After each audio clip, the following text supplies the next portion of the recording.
हो खराबा के कम सब धंधा किया हो रसीद कटला रसीद बोलो ने छोड़ी दा हो खराबा के कम सब धंधा भौजी है बोलो ने भौजी है निकाला सरस्वती जी के चंदा भौजी है जल्दी दा सरस्वती जी के चंदा जल्दी जल्दी निकाला ए नाम लिख रे लागल छै लॉकडाउन काम चले मंदा ए देवर जी सुनै छो ने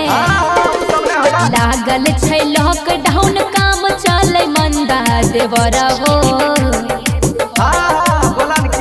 देवरा हो के न दियो पूजा के चंदा देवरा के न दियो सरस्वती जी के चंदा भौजी है जल्दी दा सरस्वती जी के चंदा गइरे कि ना एने सुने कॉपी लग बोखत रहे छी बोखत छे बाबा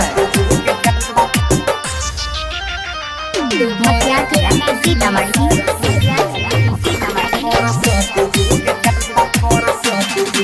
पिछलो बार देने री 551 नहीं कैल हो बढ़िया से नाच सुर सजावन तो हर बार ठकै छो समझ लो ठकै नहीं छे ठकै याद तोरा नहीं छ हमर लागल रहे घाटा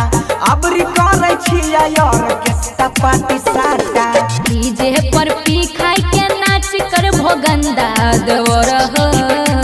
सुन ले कान खोल के देवर हो नहीं दे अब की बार चंदा देवर हो नहीं दे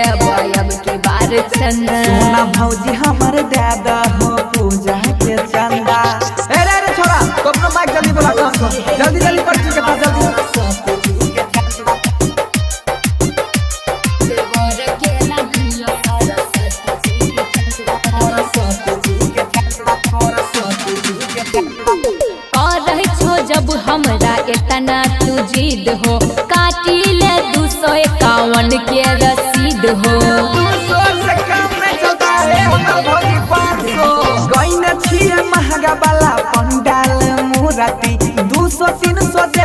दे होते के ना पूरती सोनू मनीष बनसी पैर जैत फंदा देवर हो